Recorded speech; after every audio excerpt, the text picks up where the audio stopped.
अस्सलाम वालेकुम नाजरीन, वेलकम टू बदलती राय। मैं हूं मोना आलम। नाजरीन, आज वजीर आजम इमरान खान ने एक मरतबा फिर आवाम से राब्ता कायम किया और ये वन ऑफ इट्स काइंड बिल्कुल ये एक प्रैक्टिस है जो कि वजीर आजम इमरान खान अक्सर और बेशतर करते रहते हैं, जहां पर वो आवाम से बजरिया फ़ोन कॉल्स राब्ता करते हैं पाकिस्तान भर से और इवन ओवरसीज से भी। पाकिस्तानी या जो कंसर्न्ड सिटीजन्स हैं वो वजीर आजम इमरान खान को खुद बराह रास्त कॉल करके अपने सवालात, अपने ग्रीवेंसेस, शिकायत, तजावीज़ वगैरह वगैरह हर चीज़ उनके सामने रखते हैं और वज़ीर आज़म इमरान खान भी उसी वक्त ऑन द स्पॉट जो उनके जहन में होती है बात इम्प्रॉम्प्टू, वो तमाम बातों के जवाब बताते हैं। तो आज भी नाजरीन बहुत सी बातें जो कि अवाम के दिलों के करीब हैं, अवाम के जहनों में जो सवालात हैं, वो वज़ीर आज़म इमरान खान ने एक मरतबा फिर इस इंटरेक्शन के थ्रू एड्रेस करने की कोशिश की। और हम आज कोशिश करेंगे नाजरीन कि उसमें ज़ाहिर है बहुत सारी बातें हुई हैं, गवर्नेंस को लेकर जो सवालात हुए हैं, महंगाई के हवाले से, बढ़ती हुई इन्फ्लेशन के हवाले से सवालात हुए हैं, फॉरेन पॉलिसी, खारजा पॉलिसी के उमूर के ऊपर जो बातें हुई हैं या जो जहनों में सवालात रहते हैं, चहमगोइयों के बारे में बातें हुई हैं, सियासत के ऊपर बहुत बात हुई है कि सियासी तौर पर वजीर आजम क्या ट्रेड ऑफ समझते हैं इस पूरे एहतसाब के अमल के हवाले से, जो कि उनका बहुत बड़ा नारा ना सिर्फ अभी है बल्कि इंतखाबात से काफ़ी कबल उनकी पार्टी का एक तरह से पिलर मैनिफेस्टो था। तो नाजरीन तमाम पे हम बात करेंगे और मेरे पास जो गेस्ट पैनल है वो इन तमाम उमूर पे अपना तज्जिया तबसरा हमारे साथ रखेगा। आईड लाइक टू इंट्रोड्यूस अभी यहाँ मेरे साथ स्टूडियोज में जावेद सिद्दीक साहब तशरीफ फरमाए, रेजिडेंट एडिटर फॉर नवाए वक्त, सीनियर सहाफ़ी analyst. Welcome on board Javed साहब, thank you so much for your presence. नाजरीन अहमद नवाज साहब हमें ज्वाइन कर रहे हैं, my very dear colleague, PTV world से आपका ताल्लुक है, वहाँ पर अपना प्रोग्राम करते हैं। और thank you so much Ahmed for gracing my program today, thank you very much. और नाजरीन हमें डॉक्टर हसनैन जावेद शॉर्टली यहीं स्टूडियोज में ज्वाइन करेंगे, लेकिन अहमद साहब I'd like to turn to you first. आप पहले हमें बताएं, क्योंकि आपने इसको कवर भी किया है, आपने तमाम चीज़ें खुद बराह रास्त ये तमाम देखी हैं, सुनी हैं, ज़ाहिर है we also been witness to this over our TV screens. लेकिन आप बताएं कि कैसे आपने एक तो अपने असेसमेंट में ये जो इंटरेक्शन था वजीर आजम का, आपने इसको कैसा पाया और क्या आप समझते हैं कि बहुत वो इम्पोर्टेंट फैक्टर्स थे या सवालात थे जो कि इस खुसूस इंटरेक्शन में वजीर आजम ने एड्रेस किए हों, जो गालिबन आपके अपने जहन में भी आते होंगे? जी बहुत शुक्रिया मोना आलम। मेरे ख्याल से सबसे पहले तो मैं ये देखना होगा कि इस चीज़ को अंडरस्टैंड करें कि ये तीसरा सिलसिला था इस चीज़ का जो प्राइम मिनिस्टर ने शुरू किया आपका वज़ीर आज़म आपके साथ। इसमें एक बड़ा अच्छा एडिशन किया गया कि लोगों को फीडबैक दिया जा रहा है, जिन लोगों ने कॉल्स की इससे पहले सिलसिले में भी और जिन्होंने अपने प्रॉब्लम्स बताए उन पर क्या अमल दरामद हुआ, क्या उन पर एक्शंस लिए गए, उनके शॉर्ट वीडियो पैकेजेस भी मौजूद थे जो आवाम को दिखाए गए। इसमें बहुत सी चीज़ें थी जो लोगों के ग्रीवेंसेस को एड्रेस किया गया, वो आवाम को दिखाई गई। और अगर हम आज की पर्टिकुलर बात करें तो आई थिंक बहुत अच्छा था कि वो सवाल जो हम देखते हैं कि हर एक कॉमन पाकिस्तानी की ज़ुबान पर होते हैं, महंगाई का सवाल था, ऑस्टेरिटी का सवाल था। जैसे कि अगर हम बात करें, एक सवाल जहाँ पर आया कि जहाँ पे किसी ने क्लेम किया कि रूल ऑफ लॉ जो है वो डिफरेंट है, वो अमीर तबके के लिए कुछ और है, एलीट के लिए कुछ और है और एक आम पाकिस्तानी के लिए और है। प्राइम मिनिस्टर ने बड़े ज़बरदस्त तरीके से उसको हाईलाइट किया और ये स्पेसिफिकली बात की जा रही थी जहाँ पर हम शुगर माफिया की बात करते हैं कि जहाँ पर एक साहब ने सवाल किया कि क्या प्राइम मिनिस्टर उनके सामने बेबस नजर आ रहे हैं, क्योंकि जहांगीर तरीन साहब भी उस रिपोर्ट के अंदर शामिल थे। तो प्राइम मिनिस्टर ने उसको एड्रेस किया और प्राइम मिनिस्टर ने हाईलाइट कराया कि क्योंकि उनकी पार्टी इंसाफ में बिलीव करती है और प्राइम मिनिस्टर ने कहा कि मैंने आज तक किसी से ज्यादती नहीं की।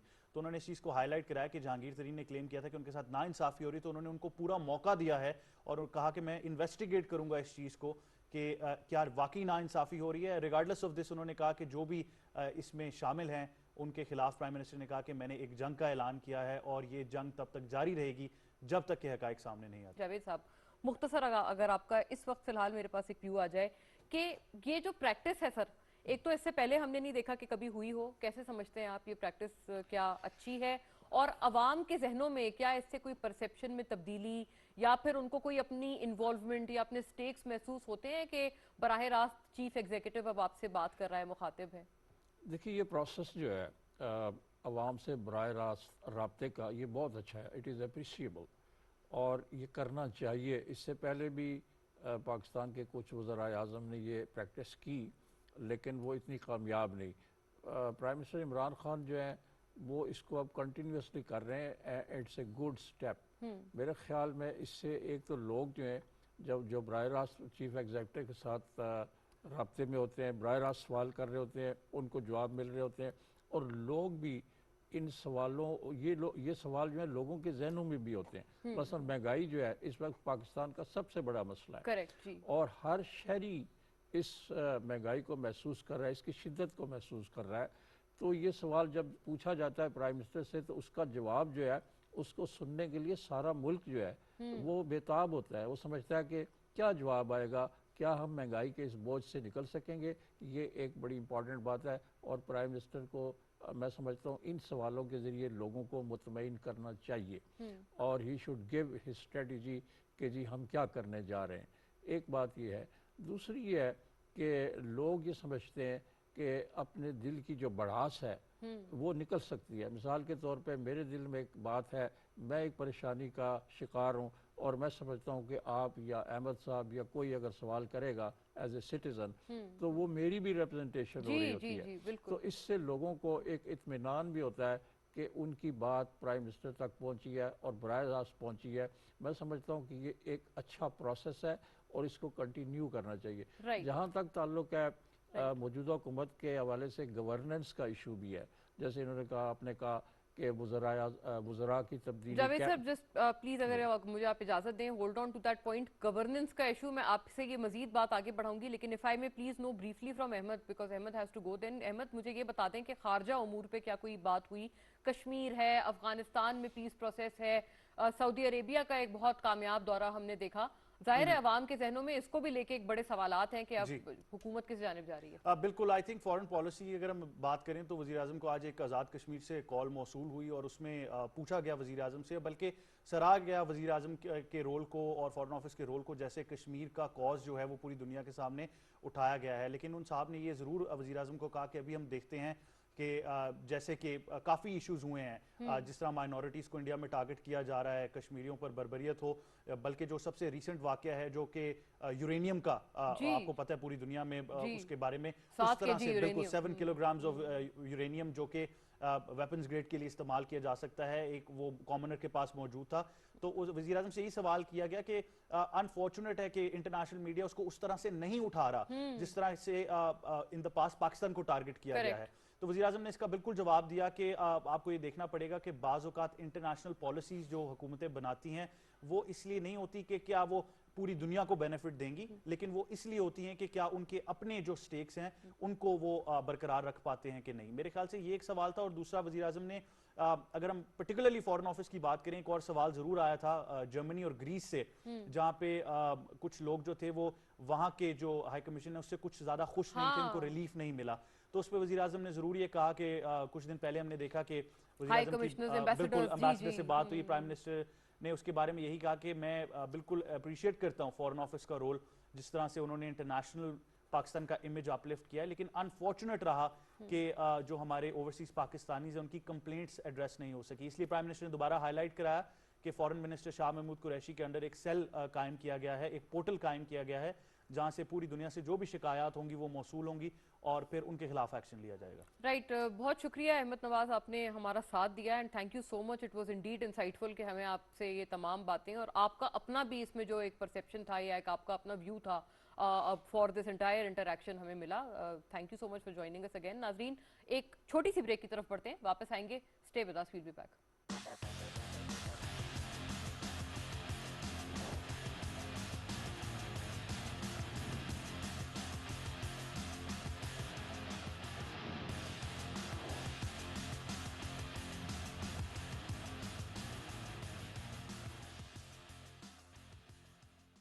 वेलकम बैक नाजरीन। वहीं से बात को आगे बढ़ाते हुए जावेद सिद्दीक साहब का एक ब्रेक से कबल एक नुक्ता पहले वो मुकम्मल हो जाए, जावेद साहब से मैं ज़रूर पूछती हूँ, लेकिन डॉक्टर हसनैन जावेद भी नाजरीन अब हमें ज्वाइन कर रहे हैं, माहिर मुआशियात और ज़ाहिर है इकोनॉमिक्स के हवाले से भी, और बहुत सारे जो इन्फ्लेशन के एतबार से आवाम के दिलों के करीब सवालात थे वो भी चूंकि आज पूछे गए हैं। तो वेलकम ऑन बोर्ड डॉक्टर साहब, thank you very much for your gracious presence. मैं आपसे ये तमाम बातें जानूंगी, लेकिन जावेद साहब टू यू फर्स्ट सर, आप ब्रेक से पहले जो अपनी बात मुकम्मल आप करें, और क्या आप समझते हैं तो ज़रई एतबार से भी जो एक बात हुई है, जाहिर है कि हमें गंदम आया एक ज़रई मुल्क को क्यों इंपोर्ट करनी पड़ रही है, बड़ा एक सीरियस सवाल था।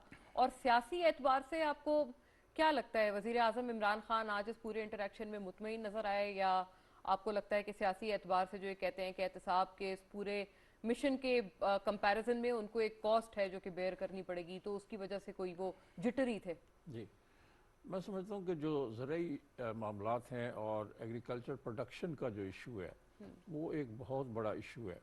आज ही एक स्टोरी छपी है तमाम अखबारात में कि पाकिस्तान ने तकरीबन 1.5 अरब बिलियन ऑलमोस्ट 1.5 अरब बिलियन डॉलर की कपास जो है वो इंपोर्ट की है। पाकिस्तान टेक्सटाइल इंडस्ट्री पे डिपेंड करता है और मेजर एक्सपोर्ट्स जो हैं पाकिस्तान की वो टेक्सटाइल हैं, और उसके लिए अगर हम इंपोर्ट करेंगे कपास तो उसकी जो कास्ट है वो बढ़ती जाएगी और आपकी एक्सपोर्ट्स जो हैं जिसके ऊपर आपका बड़ा स्ट्रेस और प्राइम मिनिस्टर ख़ास तौर पे स्ट्रेस कर रहे होते हैं वो उसकी कीमत बढ़ जाएगी, कॉम्पिटिटिव नहीं रहेंगे।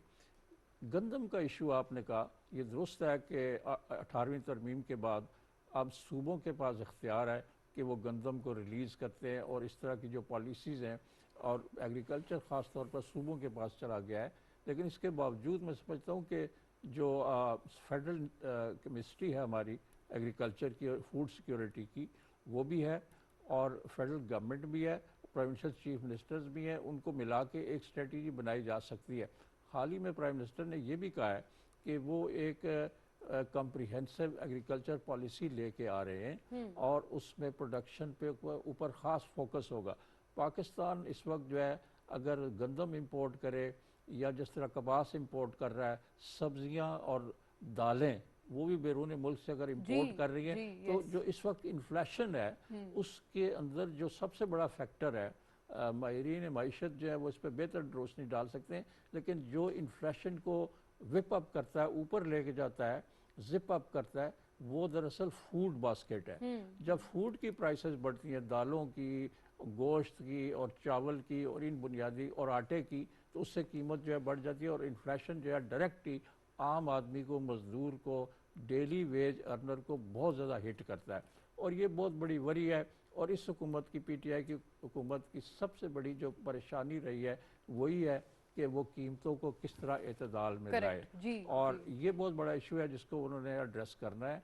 और इसके अलावा इन्फ्लेशन हम दोबारा डबल डिजिट भी देख रहे हैं। Exactly, so they have to address this issue, this is very important. और ये कैबिनेट में कई दफ़ा वज़ीर दाखिला शेख रशीद और कैसे कई दूसरे वज़रा ये कह चुके हैं कि जी हम जब कैबिनेट में बैठते हैं तो हमारा इशू जो जिस पर फोकस होता है वो महंगाई होता है, क्योंकि महंगाई ही इस हुकूमत को बनाएगी या इसको बिगाड़ेगी या ले डूबेगी। So the focus should be on addressing the issue of inflation ताकि लोग जो है उनको करेक्ट, ये बहुत एक डिसाइसिव फैक्टर है, राइटली। जी जी जी जावेद साहब, और in times to come obviously इसकी ये डिसाइसिवनेस भी हम देखेंगे। लेकिन वो वही बात है कि हुकूमत के अब कोर्ट में बॉल है कि वो आया किस तरफ इस पूरी चीज़ को और किस हिकमत अमली के साथ लेके चलते हैं।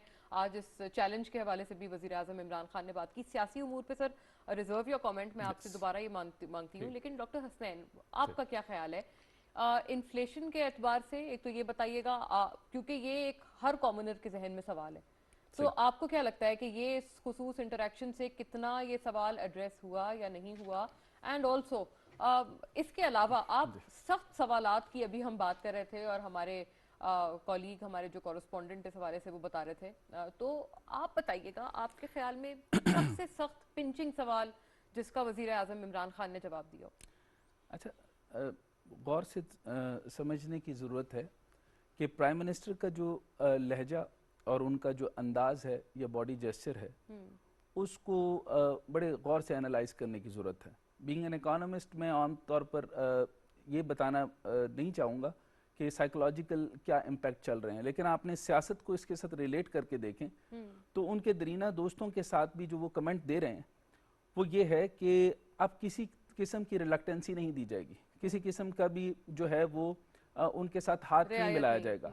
बात इसको समझने की कोशिश करें कि इस पाकिस्तान के साथ कार्टेलाइजेशन ने 1990 के बाद 1990 तक पाकिस्तान स्मगलर्स की सरजमीन रहा और उसके बाद से अगर आप देखें कि पूरी की पूरी आपकी गंदम से लेके शुगर से लेके वीट से लेकर आप कौन कौन सी ऐसी चीज कहेंगे कि जिसके बाद आप 1990 के बाद आप कार्टेलाइजेशन ना देखते हो।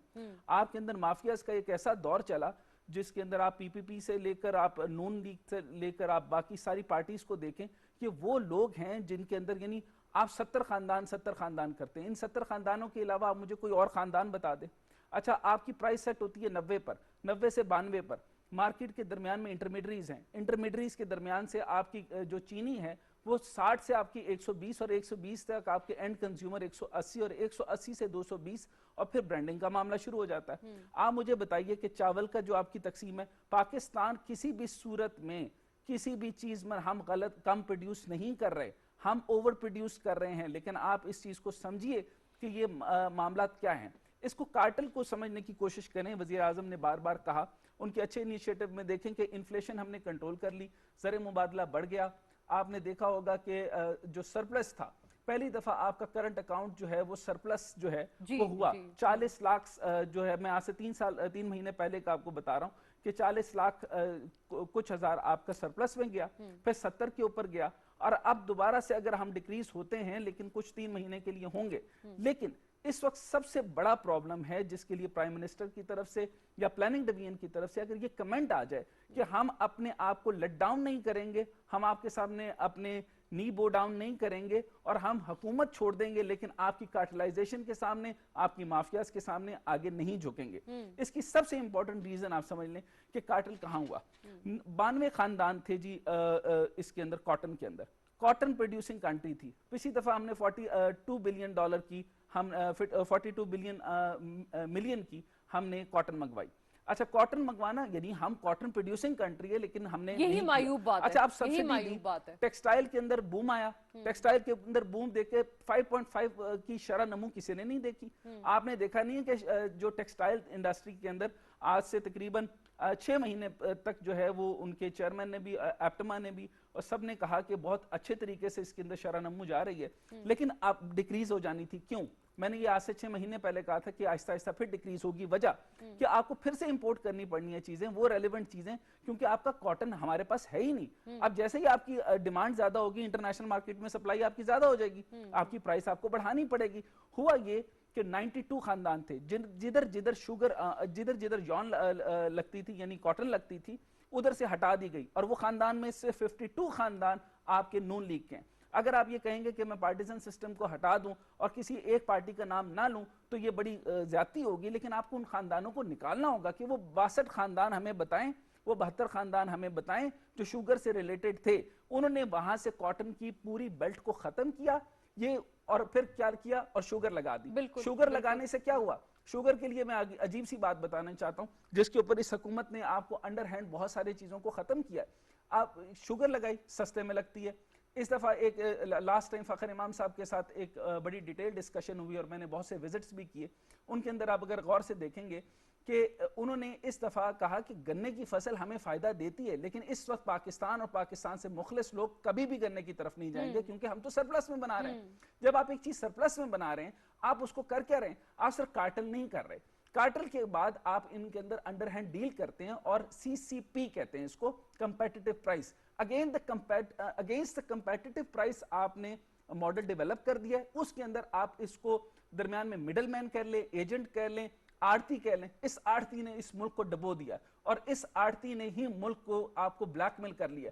पाकिस्तानी अवाम इस चीज को समझ ले कि ये आड़ती आपके मुल्क को ब्लैकमेल कर रहे हैं। अगर वजीर आजम पाकिस्तान की आज की तकरीर सब लोग गौर से सुन लें तो ये वो लोग माफिया जो डायरेक्ट ब्लैकमेलिंग पर उतर आए। नाजरीन, हमें काजी सईद साहब भी ज्वाइन कर रहे हैं, सीनियर एंकर पर्सन सहाफी हमारे साथ बजरिया फोन कॉल मौजूद हैं। जी, एक तो काजी साहब बताइएगा, वजीर आजम इमरान खान ने, आपने देखा है अब से कुछ देर कबल उन्होंने आवाम से राब्ता कायम किया और टेलीफोन कॉल्स ली वगैरह वगैरह।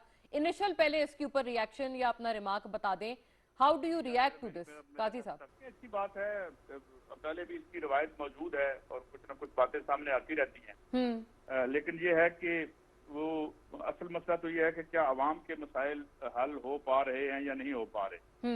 उसमें हम देखते हैं कि प्राइम मिनिस्टर ने कुछ अर्सा पहले भी खुद अपनी स्पीच में कहा था कि इस मुल्क में जो माफियाज हैं वो इतने पावरफुल हैं, और जो एलीट कैप्चर का उन्होंने पहली दफा तरकीब इस्तेमाल की है। तो मैं समझता हूँ एक अच्छी बात है, कुछ लोगों की बातें सामने आ रही हैं, होना भी चाहिए, लेकिन क्या कोई वो ये इसको किसी हतमी अंजाम तक पहुंचेगा ये सिलसिला या नहीं, that is yet to be scene.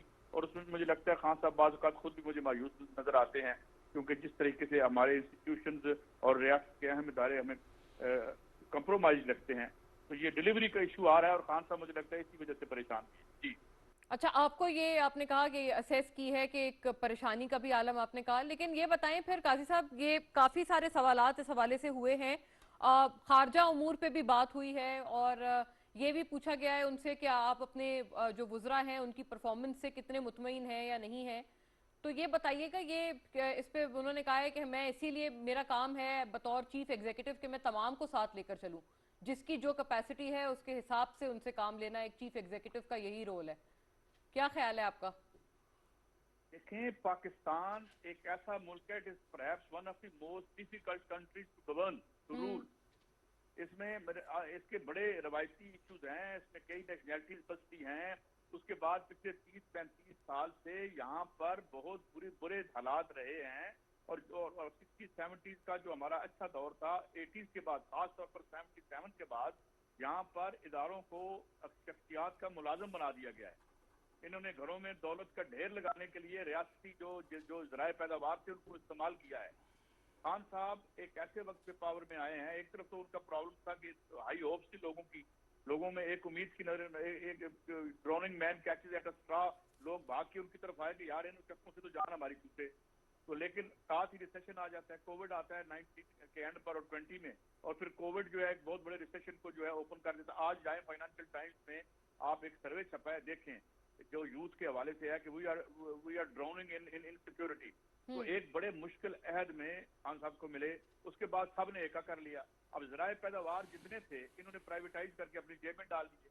शाम को कीमतें बढ़ाते हैं, सुबह हुकूमत पर इल्जाम लगा देते हैं।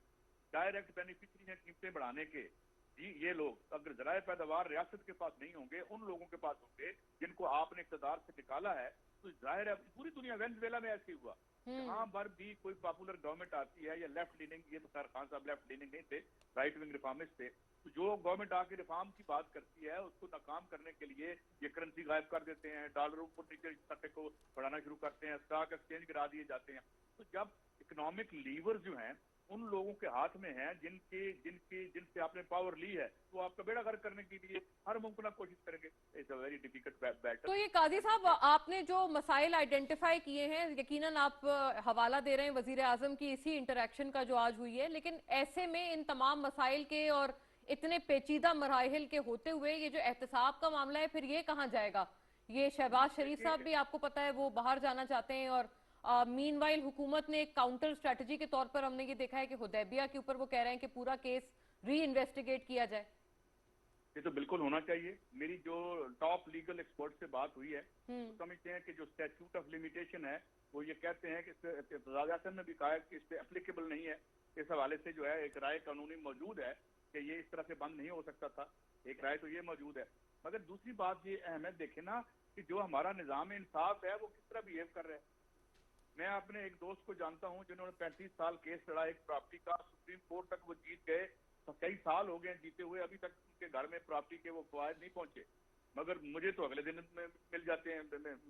बड़ी अच्छी बात है। मैं समझता हूँ कि जितना अच्छा और फौरी इंसाफ जो है वो मियां शहबाज शरीफ साहब या किसी और को मिलता है वो अवाम को भी मिलना चाहिए, ताकि चीज बराबर हो जाए और हमारे अंदर से ये तसर खत्म हो जाए कि कानून भी हमें इम्तियाजी नजरों से देखता है और कानून का तबकाती इतलाक हो रहा है। ये बहुत बड़े इश्यूज हैं। और खान साहब, ये राइट विंग रिफॉर्मिज्म नहीं, मेजर सर्जरी चाहिए यहाँ पे, एक मेजर सर्जरी चाहिए यहाँ पे, इनकलाब चाहिए यहाँ पे। वरना आप देख लें यहाँ पे कल जो राना सनाउल्लाह साहब ने गुफ्तगू और लफ्ज़ इस्तेमाल किए, मैं उसको यहाँ दोहरा भी नहीं सकता कि आप जोर लगाएं और कहाँ तक लगाएं। मतलब दिस इज दी लेवल, ये आपका सकाफती मेयार है। और इस किस्म की फ्रेजियोलॉजी से आपकी ज़हनी सतह और आपकी कैफियत का भी हमें अंदाजा होता है कि ये मामला खान साहब किस किस्म के लोगों से डील कर रहे हैं। सुप्रीम कोर्ट के हमले से लेकर कब्जों तक, ये एक अजीब दास्तान। तो सही है, राइट। मेजर सर्जरी के बगैर काम नहीं चलेगा। काजी साहब, hold on to that point, मैं आपकी तरफ लौट के आती हूँ, लेकिन जावेद साहब इस पे पहले आपका तबसरा आ जाए। आपको भी यही लगता है कि इसके ऊपर बहुत एक मेजर ओवरहॉल करना होगा, वरना इसके बगैर ये तमाम मामला और सिस्टम दुरुस्त नहीं होगा? और in times to come sir, आप क्या देखते हैं ये आगे आने वाले वक्तों में, क्योंकि जाहिर है फिर जल्द इलेक्शनियरिंग का भी टाइम शुरू हो जाएगा 2023 के हवाले से? मेरा ख्याल है कि एक बड़ी जाइगेंटिक एफर्ट की ज़रूरत है, और ये जो ट्रेडिशनल हमारा अंदाज था एहतसाब का, जो माजी में भी होता रहा नीम दिली से, वो नहीं चल पाता और ना चल सकता है। इसको नाकाम बनाने के लिए वो सारी फोर्सेस और वो सारे अनासर جن کے اوپر اس کی زد پڑتی ہے، جو اس کی زد میں آتے ہیں، جنہوں نے لوٹا ہوا ہے مال، چوری کی ہوئی ہے اور کئی طرح کی بے ایمانیاں کی. آپ یہ دیکھیں، آپ صرف آڈٹ رپورٹس پڑھیں جو آڈیٹر جنرل کی ہیں، رونگٹے کھڑے ہو جاتے ہیں کہ کس طرح ہر شخص ایک چپڑاسی سے لے کر سربراہ محکمے تک سب اس ملک کو لوٹ رہے ہیں، اس کے خزانے پہ ہاتھ صاف کر رہے ہیں. دوسری طرف اگر آپ چلے جائیں پبلک اکاؤنٹس کمیٹی جو قومی اسمبلی کی ہے، میں احتساب کی بات، احتساب بیورو کی بات نہیں کر رہا ہوں، میں ان اداروں کی بات کر رہا ہوں جو کہ پہلے سے ایگزسٹ کرتے ہیں. مثلا پبلک اکاؤنٹس کمیٹی، صاحب اس کے سربراہ ہیں یس، اس سے پہلے چودھری نثار صاحب بھی تھے.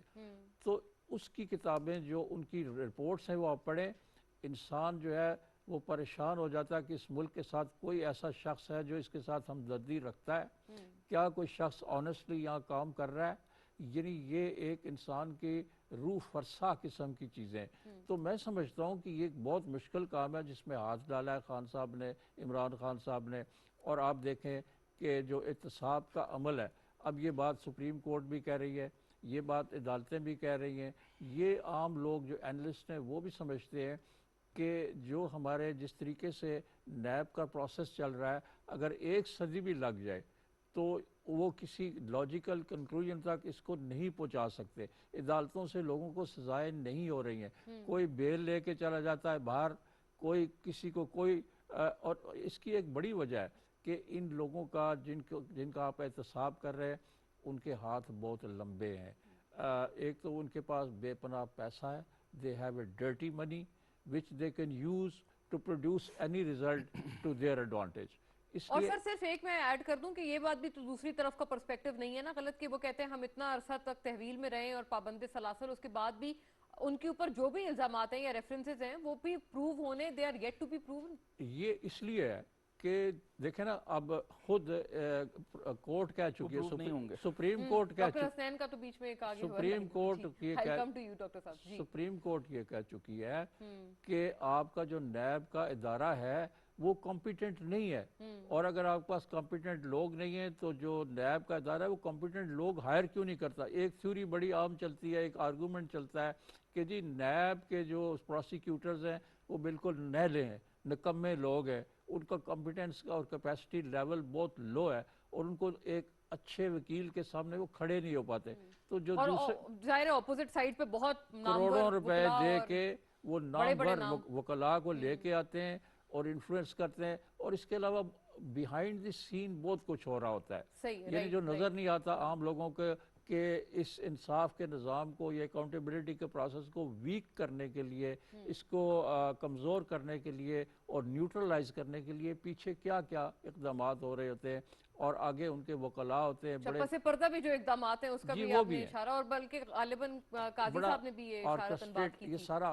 تو یہ میں سمجھتا ہوں کہ عمران خان صاحب نے جو یہ اکاؤنٹیبلٹی کا تحریک انصاف پارٹی کا نام یہ ہے، اور انہوں نے انصاف کرنے کی بات کی تھی، لیکن انصاف کرنا پاکستان میں ہر جگہ ان کو مائنز بچھی ہوئی ہیں جن سے یہ جا ٹکراتے ہیں، اور اس لیے ان کا یہ کوئی کسی حتمی نتیجے پہ نہیں پہنچ پاتے، کسی کو سزا نہیں ہو پاتی. ہر شخص جو ہے وہ ایک کاغذ لے کے باہر آ جاتا ہے اور کہتا ہے جی میرے ہاتھ صاف ہیں، میں نے کچھ نہیں کیا. حالانکہ دنیا جانتی ہے کہ یہاں پر کلرک اور سیکشن آفیسرز اور نچلے لیول کے آفیسر جو ہیں وہ ارب پتی اور کروڑ پتی ہیں. یہ جاوید صاحب اس پہ ظاہر ہے آگے بھی بات کرتے ہیں، یہ آپ نے جو بات کی، اور ان ٹائمز ٹو کم اگر یہ اتنے ہی پیچیدہ قسم کے مسائل ہیں اور اتنی بڑی بڑی رکاوٹیں جو ہیں وہ راستے میں آ گئی ہیں، تو ان کے ہوتے ہوئے جو آگے الیکشن کا وقت ہے اور پھر عوام کے ذہنوں میں جو پرسیپشن ہے، پاپولر ووٹ ہے، وہ پھر کس جانب جائے گا؟ ظاہر ہے انتخابات بھی کوئی ایسے بہت دور نہیں ہے، اور یہ جو عرصہ ہے بالکل پلک جھپکتے گزرنے والی بات ہے. ڈاکٹر صاحب آپ نے ایک بہت بڑا انکشاف کیا. یہ کہا جاتا ہے کہ شاید حدیث مبارکہ ہے یا سیدنا علی کرم اللہ وجہ الکریم نے فرمایا کفر کا نظام چل سکتا ہے، ظلم کا نہیں چل سکتا. ظلم کا نظام نہیں چلے گا. اگر آپ نے ظلم کا نظام چلنا ہے تو پروردگار نے یہ دو مضبوط پارٹیوں کے اندر سے تیسری ایک قوت نکالی ہے، اور اس تیسری قوت کے اندر وزیر اعظم عمران خان اگر پولیٹیکل میورک نہیں بنتے تو آپ سمجھ لیں کہ وہ بھی اس سسٹم کا حصہ بن جائیں گے. اگر وہ جہانگیر ترین کا ساتھ دے دیں گے تو اس کا مطلب ہے کہ وہ ان کا ساتھ دے رہے ہیں، یعنی اس مافیا کا وہ بالکل وہی ایجنڈا ہے جو اگلی ایک سیاست سے، ایک الیکشن سے دوسرے الیکشن تک ہے. آپ یہ سمجھ لیجئے کہ پارٹی فنڈ چاہیے, آپ یہ سمجھ لیجئے کہ سینٹ بکتا ہے, آپ یہ سمجھ لیں کہ ایم این اے سے ایم پی اے تک جب آپ نے الیکشن کے لیے جانا ہے تو آپ اپنی جیب دیکھتے ہیں کہ 25 کروڑ 30 کروڑ حلقے کے اوپر لگے گا تو اگلے الیکشن کے اندر 1.5 ارب روپیہ ہم نے کمانا ہے. یہ الیکٹورل پروسیس ہے. آپ الیکٹورل ریفارمز نہیں کر رہے, آپ وہ 7 پوائنٹس ایجنڈا نہیں لے رہے. آپ نے ریفارمز کے اوپر کام کیا پچھلے دور کے اندر, پی ایم ایل این اسی پوائنٹس کے اوپر آ رہی تھی جس کے اوپر آپ وہ پیچھے ہو گئی, اور اب کیونکہ ان کو وہ سوٹ نہیں کرتا. دوسری طرف میں آپ یہ بتانا چاہتا ہوں کہ 5 ارب روپے کی آپ کی جو ہے وہ جو کماتے ہیں, آپ پروفٹ کماتے ہیں, آپ 10 ارب ٹوٹل, 5 ارب ٹوٹل آپ ٹیکس نہیں دیتے, $486 بلین آپ کی شوگر کے اندر سے فائدہ ہوتا ہے. آپ اس کا سٹیٹ ملاحظہ کیجئے, اور پاکستان کے اندر آپ double digit, triple digit, 7 digit, 8 digit چھوڑ دیجئے. سیمنٹ انڈسٹری کو دے دیجئے 700%, 800%, 900%, میں 100% پروفٹ کی بات نہیں کر رہا. یہ ساری کارٹل کو آپ چھوڑ دیں تو آپ کے پاس کچھ بچنے کو نظر آ رہا ہے. اب آپ نے یہ بات کی کہ یہ ہوگا کیا, اس طریقے سے آپ یہ سمجھیں کہ یہ جو مافیاز ہیں, یہ نیب ہے یا ان کے اوپر کیس ہیں. ایک آدمی, ایک اکاؤنٹنٹ, وہ جو میٹرک پاس آپ نے رکھا ہوتا ہے, وہ آپ نے اس لیے نہیں رکھا ہوتا کہ آپ کے اوپر ٹیکس آ جائے گا. آپ ٹیکس نیٹ میں نہیں آ رہے, آپ کے پاس ٹوٹل 100,000 بزنس بھی نہیں ہے جو رجسٹرڈ نہیں ہے. آپ کے پاس 4.5 لاکھ بزنسز کے اندر صرف 1000 بزنس رجسٹرڈ ہے. اس سچویشن میں اندر آپ یہ بتائیے کہ ایک پورا کا پورا مافیا ہے. اس کے اندر آپ وزیر اعظم عمران خان کو پولیٹیکل میوریک بننا ہوگا. انہوں نے ہاؤس پہلی دفعہ ڈاکومنٹڈ اکانومی کا مطلب یہ ہوا, حوالہ ہنڈی ختم ہو گئی, اوورسیز پاکستان نے ریمیٹنسز دے دیے, 1 ارب سے زیادہ آپ کے پاس رقم آئی. اگر اس کے بعد بھی اگر آپ یہ سمجھتے ہیں اور پاکستانی قوم پورا ساتھ نہیں دیتی, اگر وہ پاکستان میں کہا جاتا ہے شارٹ کٹ نہیں, چھوٹا شارٹ کٹ چلے گا. اب ساری دنیا اگر چھوٹے شارٹ کٹ پہ آنا چاہتی ہے, پاکستان چھوٹے شارٹ کٹ پہ آنا چاہتے ہیں, آپ بلو دا پاورٹی چلے جائیں گے اور غربت کی اس لکیر کے نیچے چلے جائیں گے کہ جس کے اوپر سے نکلنا مشکل ہو جائے. جی جاوید صاحب, دیکھیے میں سمجھتا ہوں کہ اس میں تو کوئی شک نہیں ہے کہ ہماری جو ایمبیسیز ہیں بیرون ملک, وہ اوورسیز پاکستانی کو وہ سروس پرووائڈ نہیں کر پا رہی ہیں جو کہ ان کا مینڈیٹ ہے, جو ایکسپیکٹیشنز ہے. اور یہ واقعہ جو ریسنٹلی سعودی عرب میں پیش آیا, اور جس میں کہ ایمبیسڈر کو تبدیل کر دیا گیا, ریکال کیا گیا اس کو, تمام سٹاف کو, ایگزیکٹلی, اور 6 دوسرے جو ڈپلومیٹس تھے ان کو بھی بلا لیا گیا.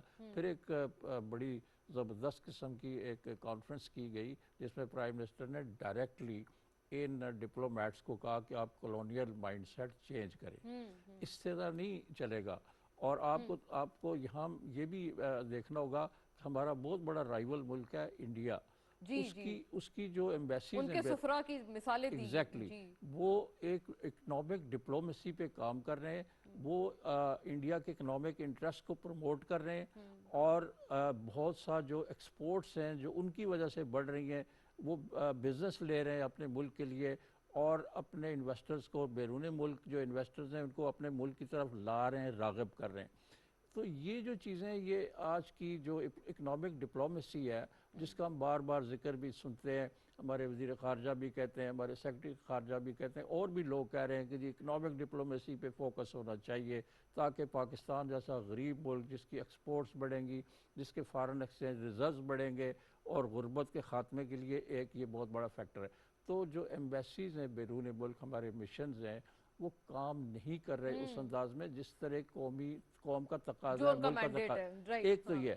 دوسرا یہ ہے کہ جو اوورسیز پاکستانی, سعودی عربیہ, یو اے ای, امریکہ, یورپین یونین, ان ملکوں میں بڑی تعداد میں آلموسٹ 8 سے 9 ملین پاکستانیز ہیں جو فارن ایکسچینج کما کے دے رہے ہیں. ہمارا اس وقت جو فارن ایکسچینج ہے وہ ہماری ایک بہت بڑا سہارا ہے ہمارے لیے. یہ روشن جو ڈیجیٹل پروگرام آیا ہے, اس کے ذریعے جو بلینز آف ڈالرز آ رہے ہیں, یہ ہمارے پاس نہ ہوتے ہم تو کولیپس کر گئے تھے, ہم ختم کر گئے. میں اس پہ تمام کے ذرا پوائنٹرز کلیکٹ کر لوں. ڈاکٹر صاحب نے بھی اس کے اوپر کوئی بات کرنی ہے, لیکن قاضی صاحب میں آپ سے یہ سوال اس سے قبل میں نے کیا تھا, مجھے آپ کی آڈیو نہیں ملی تھی. اب آپ فرمائیے گا, یہ جو مشنز ہیں ہمارے بیرون ملک, ابھی آپ نے سنا جاوید صدیق صاحب کا ویو ہے کام نہیں کر رہے, اور آج وزیر اعظم سے اس حوالے سے ایک سوال بھی ہوا, یورپین یونین سے کال آیا تھا.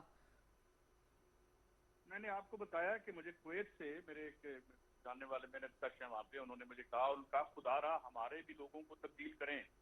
یہ ہماری جو لوور کلاس کے جو ہیں محنت کش مزدور ہیں, ایک تو چلے ہائی اینڈ ہو گئے, ڈاکٹر واکٹر وہ تو ٹھیک رہتے ہیں, لیکن عام طور پر یہ مڈل ایسٹ میں جو آپ لوگ کو پتا ہے کہ قطر کا جو ورلڈ کپ ہے ہونا ہے یا وہ کینسل ہونے لگا تھا، اور ایک گارڈین میں سٹوری چھپی تھی کہ ساؤتھ ایشیا کا کوئی ایسا ایئرپورٹ نہیں ہے جہاں پہ ساؤتھ ایشیا کے جو یہاں سے بھوک سے بھاگے ہوئے مظلوم ہیں وہ ان کی لاش جو ہے کسی ایئرپورٹ پہ نہ آتی ہو۔ اس کے بعد سکینڈل بن گیا، اس سکینڈل کے بعد یہ ہوا کہ انہوں نے کہا جی ہم اپنی ہیومن رائٹس اور ورکنگ کنڈیشنز کی بہتر کریں گے۔ میں ذاتی طور پر ایک محنت کش کو جانتا ہوں جو واپس آ کے سکھ کے مر گیا یہاں پہ۔ تو بات یہ ہے کہ وہاں پر ان کو دیکھیں، ہیز ایکسیلنسی سے تو ان کا نام لیتے ہیں ہم، پہلے تو یہ جو ایک کلونیل دور کے جو یہ خطابات اور القابات ہیں وہ تو بند کریں۔ ہیز ایکسیلنسی نہیں، وہاں ہمارے مزدوروں کے ٹیکس سے موج میلہ اڑانے والے جو ہیں، اگر وہ لوگوں کا اور سارے اکٹھے ہو کے عمران خان کو پڑ گئے، مجھے بتائیں، جا کے ان کو دیکھیں، ان کے کرائے دیکھیں جو ہم انہوں نے وہ تو آپ نے قاضی صاحب دیکھا ہے کہ جب وہ وزیر اعظم عمران خان نے ان کو تمام کو بلا کے ایک اپنا پیس آف مائنڈ دیا تھا، اس کے بعد بھی ایک بڑا بیک لیش آیا تھا کہ یہ بھارت کے سفرا سے موازنہ کر رہے ہیں وغیرہ وغیرہ، یہ تو بہت زیادتی ہوئی۔ دیکھیں، آپ جس بھی اس اشرافیہ کے حصے کو ہاتھ ڈالیں گے نا، یہ 70 سال سے ان کی یہ عادت بن گئی، اور میں نے یہ کہا تھا نا کہ رائٹ ونگ ریفارمزم نہیں چلے گا خان صاحب کا، لیفٹ ونگ ریفارمزم بھی نہیں چلے گا۔ یہاں پہ جو ہے یہ جو آپ سمجھتے ہیں نا، یہ جو ڈیموکریسی کا جو پہلی بات تو یہ کہ ہم تو ڈیموکریسی کے حق میں، ہم تو مارشل لاء سے بھی لڑتے رہے اور آئندہ بھی لڑیں گے جب تک زندہ ہے، مگر سوال یہ ہے کہ ڈیموکریسی کے نام پر جو کالے دھن کی آپ نے جبر مسلط کیا ہوا ہے، سارا کالا دھن آپ نے گھٹیڑ دیا اور ان کو اپنا پارٹنر ان کرائم بنا دیا، بیوروکریسی کو 14 15 20 لاکھ تنخواہیں دیں گی۔ مطلب ہمیں اوپر سے ڈیموکریسی کیا ہے جی؟ ایک پتہ لگتا ہے ایک قبضہ گروپ ہے، اس کو ایم این اے ہے، ایک میرے بھٹی صاحب دوست ہیں، انہوں نے ایک سٹوری کی کہ کہاں پر کون سے ہیروئن بیچنے والے جو ہیں وہ اپنا وہاں پہ ہماری جمہوریت، یہ ہے آپ کی جمہوریت؟ صحیح ہے۔ اگلے دن ایک اسٹڈی میں نے کوٹ کی کہ یہ آخر جرائم پیشہ لوگ ہمارے مقدس حیوانوں میں کیسے گھس گئے؟ یہ کیا ہوا؟ یہ کالے دھن کی جو پیداوار ہوئی 70 کے بعد سے لے کے اب تک، جو آج بڑے اسٹیبلشمنٹ سے لڑتے ہیں اور اسٹیبلشمنٹ کے بوٹ چاٹ کر اقتدار میں آئے ہیں، یہ کونسلر الیکٹ نہیں ہو سکتے۔ تو آج عوام بالکل بے آسرا ہے، جو عوامی پارٹی، ایون پیپلز پارٹی جو ہے اپنے منشور کو چھوڑ گئی ہے۔ صحیح، یہ بات بالکل کہ جمہوریت ہے تو جمہوریت صحیح ایسنس میں بھی ہونی چاہیے، جو کہ ہوتی ہی عوام کے بھلے کے لیے، عوام کے فائدے کے لیے، تو جو جس چیز سے عوام مستفید نہ ہو تو obviously اس کے اوپر بڑا سوالیہ نشان آنا یہ واجب بات ہے۔ ڈاکٹر صاحب، your parting comment on this، میں آپ کے کومنٹ پہ کلوز کروں گی، میرے پاس غالباً آخری 1.5 منٹ ہے۔ آپ یہ سمجھیے کہ سپیریئر سول سروسز کے اندر ٹاپ رینک پر آتا ہے آپ کا فورن آفس، ٹھیک؟ فورن آفس کے لیے اندر آپ یہ 30 سال سے اگر آپ دیکھیں کہ ساری ڈپلائمنٹ کہاں کی ہے؟ اچھا، جب ان کو ڈپلوائے کیا جاتا ہے کہ سارے کے سارے مفادات جو ہے وہ ان کے جڑے ہوئے ہیں اسی مافیا نے جس نے ان کو مافیا دینا سکھایا۔ جب کوئی ایمبیسڈر ان کی مرضی سے لگایا جاتا ہے تو اس کو ایک مرسیڈیز گفٹ کر دی جاتی ہے، اور اس کے بعد بہت سے ان کے بچوں کو ایچسونین بنایا جاتا ہے، اور یہ بنانے کے لیے سارا کا سارا جو ہے وہ ان کی 17ویں گریڈ 18ویں گریڈ 19ویں گریڈ کی تنخواہیں پورے نہیں کرتی۔ اب اس چیز کو اس کو تو یہ عوام کو بڑی اچھی طرح پتہ چلا۔ اچھا، اب اگر آپ ذرا جیو پالیٹکس پہ آ جائیں، جیو پالیٹکس سے ہٹ کر دنیا آگے جیو اکنامکس پر، جیو اکنامکس پر آنے کی پورا دنیا کا پیوٹ چینج ہو گیا، وہ معیشت کی بات کر رہے ہیں، آپ کتنا بزنس لے کر آئے؟ ٹھیک ہے، میں نے سنا سفارتکاروں سے کہ وہ میں سٹوریز نہیں بیان کر رہا، میں جرنلسٹک سٹوریز نہیں لینا چاہتا، میں صرف وہ لینا چاہتا ہوں کہ وہ کہہ رہے ہیں کہ ٹرکی نے پوری زندگی سے خلافت راشدہ سے پہلے سے لے کر سلطنت عثمانیہ سے لے کر اب تک پاکستان کو کیا دیا؟ یعنی آپ آذربائیجان کے ساتھ تعلقات نہیں بنانا چاہتے، آپ ترکی کے ساتھ نہیں بنانا چاہتے۔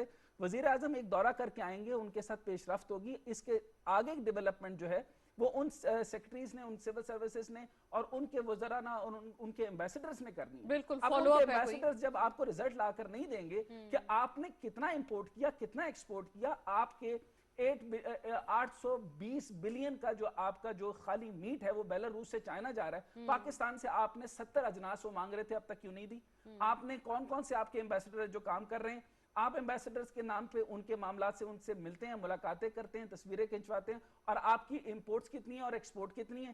چائنا پاکستان میں اپنا سی پیک کے تھرو چیزیں بھیج رہا ہے۔ ریسنٹ ٹائم کے اندر عمران خان صاحب نے اور اوورسیز نے یہ اعلان کیا، بلکہ یہ آپ کی प्रोग्राम में मैं ओपन करने जा रहा हूँ कि सी पैक में सारे ममालिक शामिल होंगे। Being a CPEC expert मैं आपको बता रहा हूँ कि ये ओपन करने जा रहे हैं और सऊदीया को ये दावत देने जा रहे हैं कि ये काम कर रहे हैं। आप कॉन्स्पिरेसी देखें और मीडिया का रोल देखें कि वो कह रहे हैं जो फितरा लेने गए, चावल लेने गए, गंदम लेकर आ गए। आप ये नहीं देख रहे कि चाइना के साथ उन्होंने क्या कहा कि सी पैक में आप आइए, इन्वेस्टमेंट कीजिए, आप यहाँ पे बड़े बड़े बिल्डिंग ब्लॉक्स बनाइए, इंफ्रास्ट्रक्चर डेवलपमेंट कीजिए, आपके 9 इकोनॉमिक जोन है उसके ऊपर डेवलप कीजिए। लेकिन अगर आप डेवलप नहीं करेंगे तो मुझे बताइए जितने भी सफरात हैं, मैं इसके ऊपर एक लाइन देना चाहता हूँ कि ये वो सारे सफरा हैं इनके ऊपर ये बड़ा आपको फिर अगेन पॉलिटिकल मैवरिक ने ही बात की है। ठीक है अपने मामलात होंगे वो कभी बात नहीं कर सकते। ऑल फ्रॉम अस, तमाम हजरात का बहुत शुक्रिया जो आज की हमारी इस नशिस्त का हिस्सा बने। आज के लिए इतना ही। सी यू टुमारो। Allah Hafiz.